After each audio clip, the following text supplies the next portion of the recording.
नमस्कार, मैं इप्शिता असवाल स्वागत करना चाहूँगी आप सभी का हमारे आज के खास पेशकश में।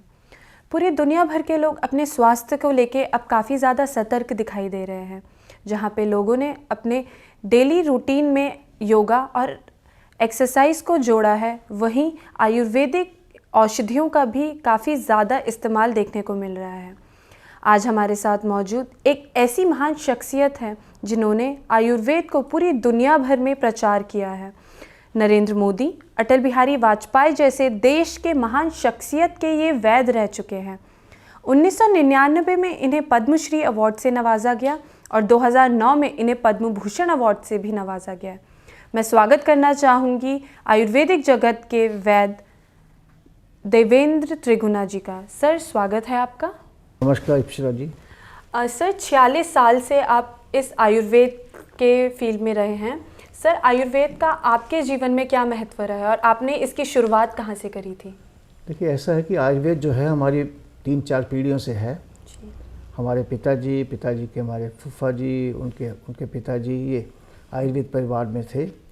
हमारे पिताजी जो कि सन 36-37 में दिल्ली में आयुर्वेद की शिक्षा लेने आए, फिर बाद में वो 40 में वापस पंजाब गए। 40 से 50 तक उन्होंने वहाँ शिक्षा ली और चिकित्सा की और फ्रीडम मूवमेंट में थे। और सन 50 में फिर वो दिल्ली आए और 50 से लेके 2012 तक उन्होंने सराय कालेखा में भोगल में चिकित्सा की। और वहाँ से मैं पिताजी के साथ देश में, पूरे विश्व में हमने आयुर्वेद को प्रचार प्रसार के लिए महर्षि जी के साथ हमने मिलकर आयुर्वेद को पूरी दुनिया में लेकर गए। और उस चिकित्सा की वजह से हमारे पिताजी को भारत सरकार ने पद्म भूषण और फिर पद्म विभूषण भी उनको सम्मान दिया गया। सर, जैसा कि हम जानते हैं आयुर्वेद काफ़ी सदियों से हमारी भारतीय संस्कृति से जुड़ा हुआ है, फिर भी आज बहुत सारे लोग अपनी परेशानियों को लेके, अपनी दिक्कतों को लेके एलोपैथी की तरफ ज़्यादा झुकाव अपना दिखाते हैं। तो ऐसा क्यों होता है सर? आयुर्वेद में भरोसा क्यों नहीं दिखा पा रहे हैं लोग? देखिए, ऐसा है कि आयुर्वेद ना कि सदियों से लेकिन हजारों वर्ष से हमारे भारत की अपनी संस्कृति, हमारी चिकित्सा है। हमारे ऋषि मुनियों की ये बहुत बड़ी देन है ये स्वास्थ्य के लिए, पूरी दुनिया के लिए। जब दुनिया में स्वास्थ्य के बारे में कोई नहीं जानता था, तो आयुर्वेद के माध्यम से हमने ना कि अपने देश में, लेकिन उस वक्त जो पूरा भारत इकट्ठा होता था, जिसमें कि ये आज का भारत, पाकिस्तान, बांग्लादेश, इवन इंडोनेशिया, श्रीलंका, नेपाल, भूटान, ये सारा एक वृद्ध भारत था। इन सब देशों में आयुर्वेद की चिकित्सा के माध्यम से हम सब लोगों को स्वास्थ्य का ध्यान रखते थे और आयुर्वेद के माध्यम से हमने लोगों को स्वास्थ्य ठीक रखा। मेरा ये अपना मानना है कि एक ऐसा काल आता है, जैसे 700-800 साल भारत के अंदर एक बाहर के लोगों का यहाँ राज रहा, फिर अंग्रेज़ों का राज रहा 200-250 साल। तो एक 1000 वर्ष का एक ऐसा पीरियड था जिसमें कि ना कि आयुर्वेद को, लेकिन भारतीय संस्कृति को बहुत दबाया गया। लेकिन आयुर्वेद में क्योंकि स्वास्थ्य का ज्ञान था, स्वास्थ्य का विज्ञान है ये, तो इससे लोगों को बहुत लाभ हुआ और आयुर्वेद निरंतर प्रगति करता रहा। और आज मेरा ये अपना मानना है कि लोगों का आयुर्वेद में बहुत विश्वास बढ़ा है, विशेष करके जो लाइफस्टाइल की बीमारियां हैं, जो उससे लोगों में विश्वास बहुत बढ़ रहा है, ना कि देश में, पूरे विश्व में। आज अगर आप देखते हैं तो लोग इसमें अपनी प्राकृतिक चिकित्सा हो या आयुर्वेद हो या योग हो, इस माध्यम से लोग, प्रत्येक व्यक्ति अपने घर में इसका लाभ ले रहा है। सर, जैसा कि अभी हम सब ने देखा, कोरोना काल की काफ़ी महामारी आई है इस पूरे विश्व में, तो इसमें आयुर्वेद का क्या महत्व रहा है? पिछले वर्ष मार्च में जब ये कोरोना आना शुरू हुआ जी, तो हमारे भारत के बड़े यशस्वी प्रधानमंत्री नरेंद्र मोदी जी से हमारी वर्चुअल पहली मीटिंग हुई थी मार्च महीने में। दिल्ली से मैं उसमें उनके साथ बोल रहा था।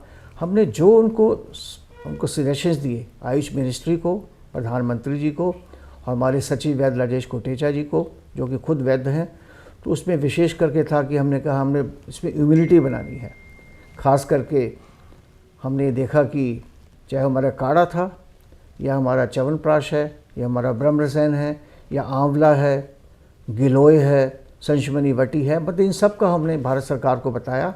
और उससे सारे देश के अंदर प्रत्येक राज्य में प्रत्येक व्यक्ति ने किसी न किसी रूप में इस आयुर्वेद का उन्होंने उपयोग किया। चाहे वो हल्दी के रूप में किया कि रात को दूध में हल्दी ले रहे हैं, चाहे वो खाली पेट सुबह गिलोय का स्वरस ले रहे थे या च्यवनप्राश ले रहे थे, या किसी न किसी रूप में काढ़ा लिया, तो उसी का परिणाम ये हुआ कि लोगों की इम्यूनिटी बनी, प्रतिरोधक क्षमता बनी और लोगों को ये बीमारी कम आई।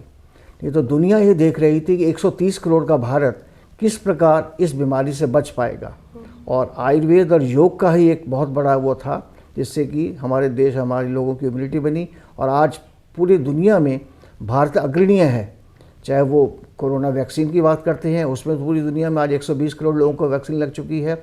हमारे सारे देश में दुनिया लोगों ने हमारे आयुष का जो प्रोटोकॉल बनाया, भारत सरकार ने, आयुष मिनिस्ट्री ने, नेशनल हमारी हेल्थ मिनिस्ट्री ने, एक हमारी औषधि है आयुष 64, उसको नेशनल प्रोटोकॉल में लिया गया है, और वही अकेली ऐसी औषधि है जो कि कोरोना की चिकित्सा के लिए लाभदायक है।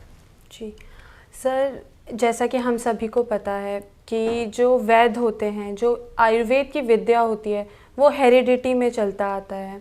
एक वैद्य का बेटा ही एक अच्छा वैद्य कहलाता है। ये पूरी शिक्षा बचपन से लोग प्राप्त करते हैं।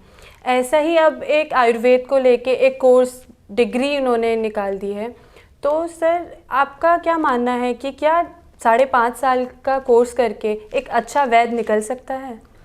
देखिए जी, ये तो खैर संयोग है कि वैद्य का बेटा वैद्य है, लेकिन सैकड़ों साल से, और विशेष करके हमारा अखिल भारतीय आयुर्वेद महासम्मेलन, उसकी एक विंग है विद्यापीठ, उन्होंने तकरीबन 100-150 आयुर्वेद के ऐसे पहले विद्यालय थे जो पूरे देश में चलते थे।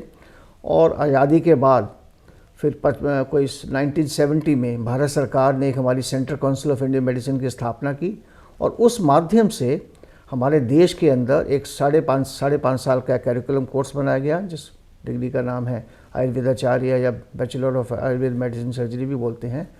तो वो एक प्रत्येक कॉलेज में वो है, डिग्री के रूप में पढ़ाते हैं, उसमें सारे हमको शिक्षा का, निदान का सारा देते हैं, और वहाँ से पढ़कर हमारा जो विद्यार्थी निकलता है वो अंडर ग्रेजुएट होता है। उसके बाद में पोस्ट ग्रेजुएशन है, वहाँ पे पोस्ट ग्रेजुएशन करते हैं। जामनगर में आयुर्वेद की यूनिवर्सिटी है, जोधपुर में आयुर्वेद की यूनिवर्सिटी है, पंजाब में आयुर्वेद की यूनिवर्सिटी है, दिल्ली के अंदर all India institute of Ayurveda है जो कि भारत सरकार ने बनाया है, जिसका उद्घाटन 2016 में प्रधानमंत्री नरेंद्र मोदी जी ने किया।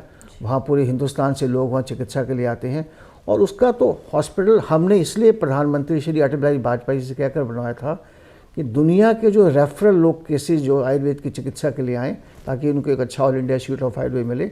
उसकी स्थापना हमारे प्रधानमंत्री उस वक्त श्री अटल बिहारी वाजपेयी जी के प्रयासों से हुई थी। जी सर, हम लोग देखते हैं कि पहले ऐसा होता था हेल्थ को लेकर कि हार्ट अटैक सिर्फ बूढ़े लोगों में या फिर जो एजेड लोग होते थे उनमें देखने को मिलता था, पर अब जवानों को भी, यानी कि बच्चों को भी हार्ट अटैक आ रहे हैं। इससे मतलब ये क्या हो रहा है? ऐसा क्यों आपको लगता है कि हो रहा है? देखिए, इसमें कई कारण हैं। इसमें जी सर, लाइफस्टाइल विशेष कारण है। इसमें आजकल खान पीन, जो इसमें कहते हैं आहार और बिहार, हमारा आहार ठीक होगा, बिहार ठीक होगा तो हम स्वस्थ रहेंगे। लेकिन इतनी भाग दौड़ हो चुकी है इस लाइफस्टाइल में कि हमको अपने खाने का टाइम नहीं है, सोने का टाइम नहीं है। हमारा जो घरों में बच्चे जो हैं उनका लाइफस्टाइल ख़राब हो गया। तो इसलिए मेरा ये अपने मानना है कि अगर हम अपना लाइफस्टाइल ठीक करेंगे, आचार संहिता ठीक करें, आहार और बिहार ठीक करेंगे, तो इस बीमारियों से बच सकते हैं। हमको योग को नियमित रूप में करना चाहिए, और आयुर्वेद के जो हमारे सिद्धांत हैं उस सिद्धांतों को अगर हम पालन करते हैं तो आयुर्वेद और योग के साथ साथ हम पूरी दुनिया में प्रत्येक व्यक्ति को स्वस्थ रख सकते हैं। और जो आपने पूछा है कि आजकल यंगस्टर्स को ये क्यों आ रहा है, क्योंकि उनको बहुत स्ट्रेस बहुत बढ़ गया है, बहुत टेंशन बहुत बढ़ी है, लाइफस्टाइल अच्छे नहीं है, खाना पीना जो है इतना, ये आजकल ये फास्ट फूड्स है, ये जो खाया जाता है उससे भी बहुत नुकसान होता है। तो जो हमारी ओरिजिनल पुरानी संस्कृति है कि जो हम शुद्ध रूप में देसी खाना खाते हैं और ऐसा खाना खाएंगे तो इन बीमारियों से बच सकते हैं, और हमारा ये हार्ट की बीमारियां हो या मधुमेह, डायबिटीज़ हो या कैंसर है, इस प्रकार की बीमारियों से हम बहुत कुछ बच सकते हैं। सर, जैसा आपने बताया कि लाइफस्टाइल को हम चेंज करें, मतलब अपने जीने के तरीके को हम बदलें, तो ऐसा क्या हम अपने डेली रूटीन में करें जिनसे हमें ये सारी बीमारियों से राहत मिल सकती है या फिर हम एक स्वस्थ जीवन जी सकते हैं? देखिए, रहना तो हमको आज के ज़माने में है जी। और लाइफस्टाइल जो है जिस तरह बना दिया गया है उसको हमको कुछ तो चेंजेस करनी पड़ेंगी। हम प्रातःकाल सूर्य से पहले उठें, जल्दी सोएं, 7 से 8 घंटे नींद जरूर लें ताकि हमारी निद्रा ठीक हो। हम सुबह उठ के थोड़ा पानी पी सकते हैं, तांबे के बर्तन पिए ज़्यादा अच्छा है। या और फिर हम प्रातः की सैर करें, ध्यान और योग करें, मेडिटेशन करें और खाना सुपाच्य भोजन खाएं। ऋतु के मुताबिक भारतवर्ष एक ऐसा देश है जिसमें कि हर 2 महीने के बाद ऋतु का परिवर्तन हो जाता है। ग्रीष्म ऋतु है, वर्षा ऋतु है, फिर शरद ऋतु, जब शरद ऋतु अब चल रही है, फिर आपको ये 6 ऋतुएँ जो बदलती हैं। तो इसमें हर 2 महीने के बाद हमको जो भी व्यक्ति हमारे पास आता है या हमको सरकार के माध्यम से, आपके माध्यम से हम बताएं कि किस ऋतु में क्या हमको खाना है, कैसे पहनना है, किस प्रकार रहना है। तो अगर हम ये प्रकृति के नियम, लॉ ऑफ नेचर जो है ना, अगर हम उसका पालन करते हैं, लॉ ऑफ नेचर को हम नहीं तोड़ेंगे तो हम स्वस्थ रह सकते हैं। हमारा शरीर, हमारा पूरा परिवार, इस प्रकार हम पूरे विश्व को हम स्वस्थ रख सकते हैं।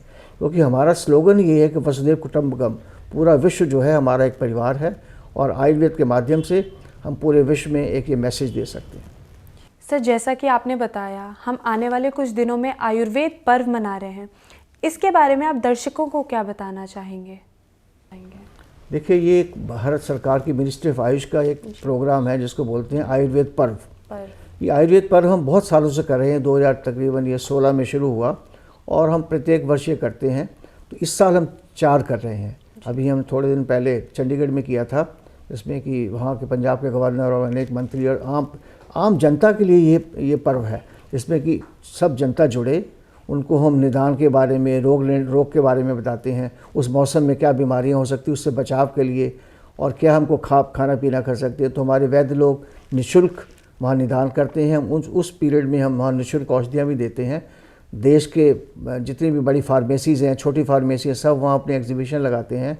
हमारे मंत्री, हमारे सेक्रेटरी, सब लोग आपस में मिलकर उनसे चर्चा भी करते हैं। तो एक अभी 26, 27, 28 को कॉन्स्टिट्यूशन क्लब में कर रहे हैं। उसके बाद में हम एक 11, 12, 13 दिसंबर को नालंदा में वहाँ करेंगे, राजगीर में, जहाँ की बिहार के मुख्यमंत्री, बिहार के स्वास्थ्य मंत्री, भारत सरकार के आयुष मंत्री सब लोग होंगे। और उसमें हज़ारों लोग, विद्यार्थी लोग, टीचर्स लोग सब उसमें हिस्सा लेंगे। और उसके बाद में एक हम गुवाहाटी में कर रहे हैं 24, 25, 26 दिसंबर को, वहाँ भी वृहद रूप में किया जाएगा। और इसका मतलब ही ये है कि हम इससे पब्लिक के साथ जुड़ के लोगों को, एक आम पब्लिक को मैसेज देना चाहते हैं कि किस प्रकार वो स्वस्थ रहें, ताकि हमारा ध्येय ये है कि पूरा शरीर हमारा स्वस्थ हो, पूरा हमारा घर, हमारा मोहल्ला, हमारा स्टेट, हमारा देश और पूरा विश्व स्वस्थ हो। यही आयुर्वेद की एक कल्पना है, आयुर्वेद का मानना है। सर, अंत में मैं आपसे एक दरख्वास्त करना चाहूँगी कि हमारे दर्शकों को आप कोई मैसेज देना चाहिए आयुर्वेद से रिलेटेड, अपने स्वास्थ्य से रिलेटेड कुछ। देखिए, पहले तो मैं ये कहना चाहूँगा कि प्रत्येक व्यक्ति को अपने घर में उनको आयुर्वेद के जो प्रिंसिपल्स हैं उसका ज़रूर माने। हमारे परिवार में जो पहले दादी का, नानी का, दादी माँ का, नानी माँ का जो बटुआ मशहूर होता था कि दादी को, नानी को पता होता था घर में क्या खाना है। तो छोटी छोटी बीमारियों के लिए घर में, जैसे हमारे किचन गार्डन, हम किचन से शुरू करते हैं। चाहे वो घर में जीरा है, अजवाइन है, अदरक है, तुलसी है, शहद है, हल्दी है, इन सब का उपयोग किस प्रकार, किस बीमारी में करना है छोटे बच्चे के लिए, उससे हमारा फिर हम छोटी छोटी बीमारियों से बच सकते हैं। और फिर जब कोई बड़ी बीमारी होती है तो हम आयुर्वेद के चिकित्सक की सलाह ले सकते हैं। लेकिन इन सब से अगर हम अपना मानेंगे तो हमारा परिवार, हमारे सब लोग स्वस्थ रहेंगे। तो मेरा आपके इस माध्यम से कहना है कि हमको जो हमारे सिद्धांत हैं आयुर्वेद के, अच्छी चिकित्सा के, अच्छे स्वास्थ्य रहने के लिए, उन सब का हम फॉलो करें और हम सब परिवार में मिल के अपना एक अच्छे देश का, अच्छे स्वास्थ्य का निर्माण करें। और हमारा ध्येय होना चाहिए कि आरोग्य बनाना है अपने पूरे देश को। एक यहाँ से एक ऐसी पद्धति बनानी है, आयुर्वेद, योग या एलोपैथी, हम सब मिलके एक ऐसी पद्धति भारत से बनाएं जो कॉस्ट इफेक्टिव हो और पूरी दुनिया को एक अच्छा स्वास्थ्य दे पाए। क्योंकि ये जो अब जैसे हमने योग में यूएन में मान्यता मिली है, हमारे प्रधानमंत्री जी के उनके सहयोग से उन्होंने जो किया, इस प्रकार ये जो सदी अब शुरू होने वाली है साल 21वीं, ये अब आयुर्वेद की सदी है। इस आयुर्वेद के माध्यम से, जो कि इतना 5000 साल पुराना हमारा विज्ञान है, इस विज्ञान के माध्यम से जो हमारी ऋषि मुनियों की देन है, हम पूरे विश्व में आयुर्वेद को पुनः स्थापित करें लोगों के स्वास्थ्य के लिए। और मेरा पुनः एक सब परिवार को, सारे देश को ये आपके माध्यम से मैसेज हम रिक्वेस्ट करना चाहेंगे कि आप अच्छे स्वास्थ्य के साथ, जैसे अभी ये कोविड पीरियड चल रहा है, इसमें अपनी जैसे पोस्ट कोविड में हमारे बहुत सारे केसेस आ रहे हैं, तो आप अपनी इम्यूनिटी बनाएं, अच्छा घर में स्वस्थ और सुपाच्य भोजन लें, नींद पूरी लें और अपने परिवार के साथ रहें ताकि हमारा अच्छा स्वास्थ्य हो।